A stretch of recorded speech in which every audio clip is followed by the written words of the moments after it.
Bismillah ar-Rahman ar-Rahim. Now are the main headlines.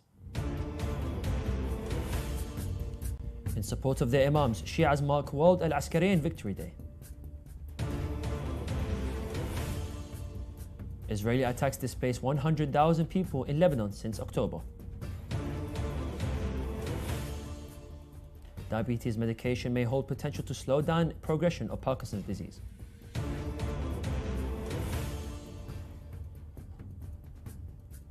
And the United Nations underlines importance of addressing prevention of aid delivery to children in conflict-affected areas.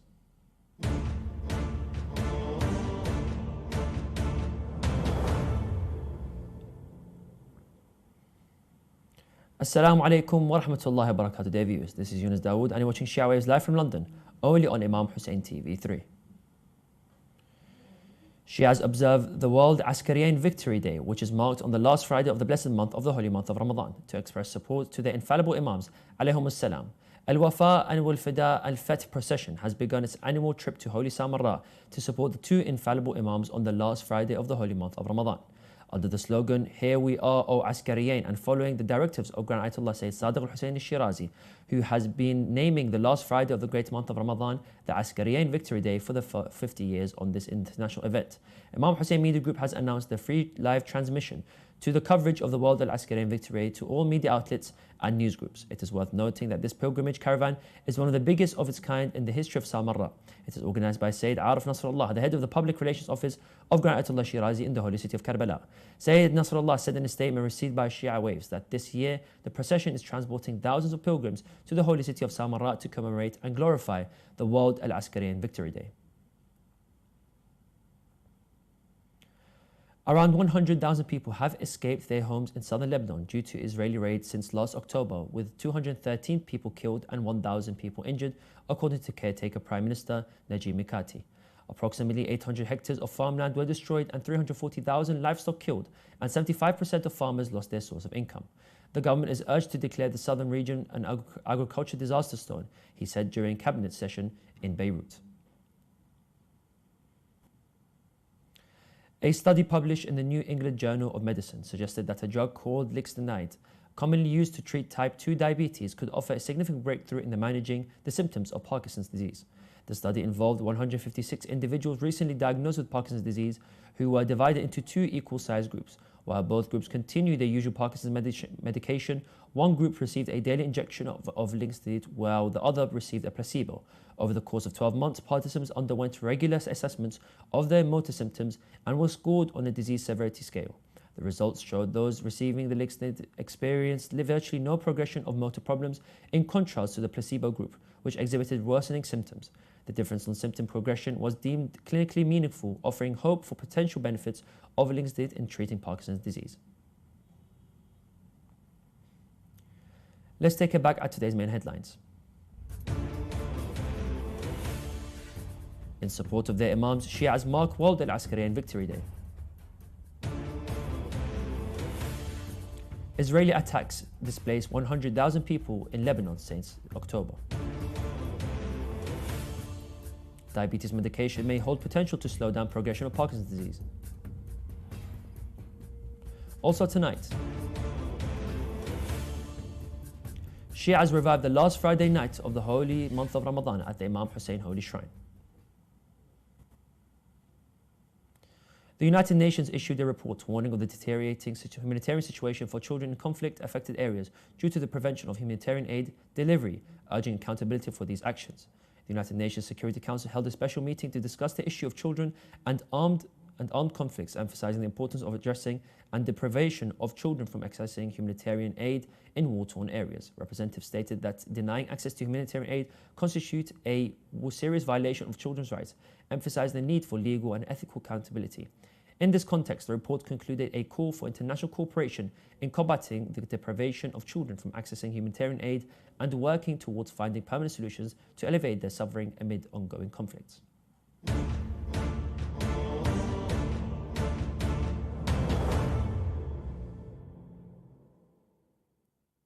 And now continue with some shorter news. After being heavily criticised for giving free meals to IDF soldiers during the ongoing genocide in Palestine, McDonald's has announced plans to repurchase its franchise in Israel. Widespread protests and the boycott of the franchise heavily affected sales around the world, particularly the Middle East, Indonesia and France. On Thursday, the company said McDonald's remains committed to the Israeli market and to ensuring a positive employee and customer experience in the market going forward. The US company said the restaurant's operations and employees in Israel would be retained on equivalent terms, though the terms of the sale were not revealed. More than 33,000 people have been killed in Gaza since October the 7th of 2023. The 2024 Atlantic hurricane season is expected to be extremely active, with forecasts predicting 23 storms, 11 of which could become major hurricanes. This increase is due to warm ocean temperatures and weather patterns that are less likely to break up storms. The source mentioned, according to the experts, the end of El Nino weather pattern and the incoming La Nina pattern are also contributing factors. The United Nations Mine Action Service, or the UNMAS, on Thursday pledged to continue efforts to clear Somalia of explosive elements of war, or ERWs, and to enhance the capacity of Somali Explosive Management Authority. Landmines and ERW continue to pose a threat to the safety of Somali people, causing accidents and injuries with 1,390 civilian casualties since 2004. The UNMAS has secured $240,000 for its humanitarian mine action project in Somalia to promote peace and safety. The source mentioned the UNMAS has highlighted the need for an effective humanitarian mine action response in areas of Somalia exposed to new explosive contamination due to recent military operations.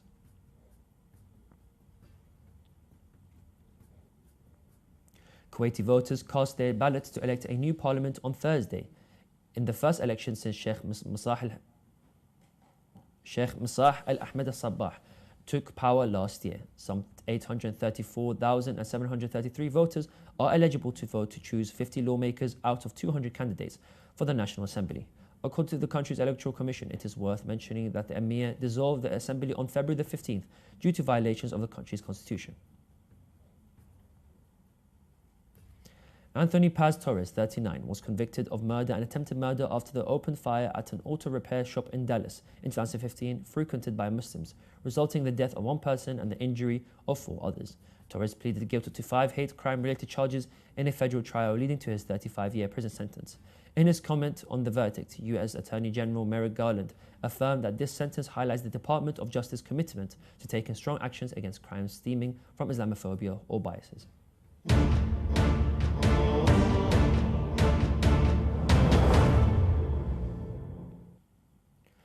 Thousands of Shias revived the last Friday night of the blessed holy month of Ramadan at the holy shrine of Abu Abdullah al-Hussein alayhi salam in the holy city of Karbala, Iraq.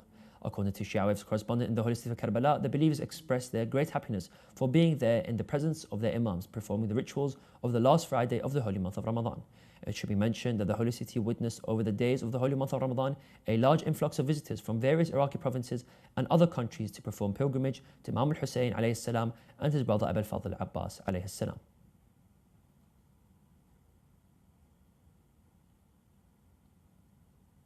We have reached the end of today's news show. Let's take a look back at today's main headlines.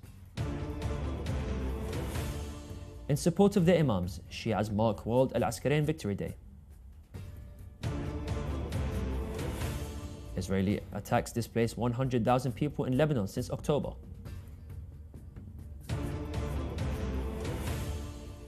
Diabetes medication may hold potential to slow down progression of Parkinson's disease.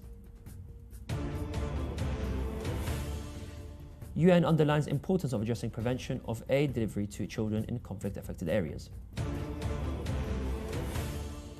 And Shias revived the last Friday night of the holy month of Ramadan at the shrine of Abu Abdullah al-Hussein alayhi salam in the holy city of Karbala. You can view the latest news on our website, or you can send news of your city or country to be published on a news agency. Contact us on numbers at the bottom of your screen. Thank you all for watching, and we pray to Allah the Almighty to hasten the appearance of the Master of our time. Wassalamu alaikum wa rahmatullahi wa barakatuh.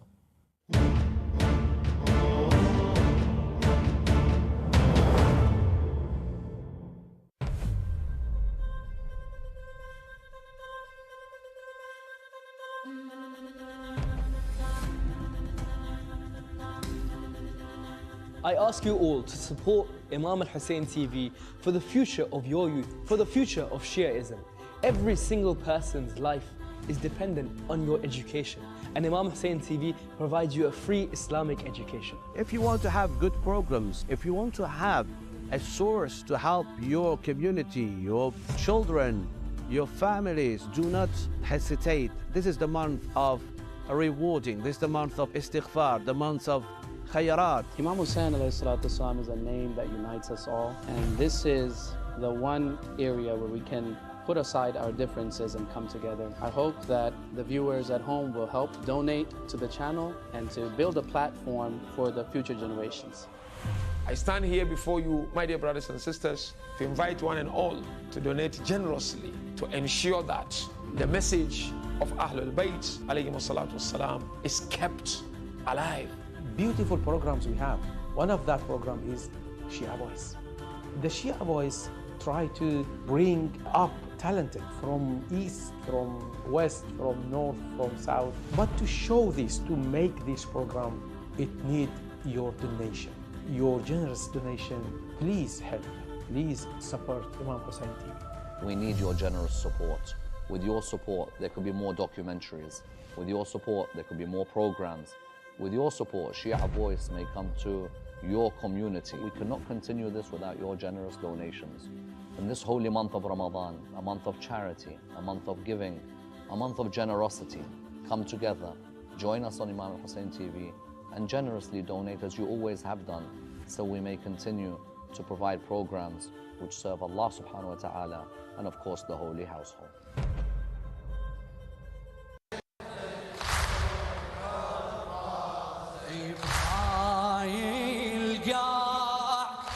تعرف يا بيت تزوره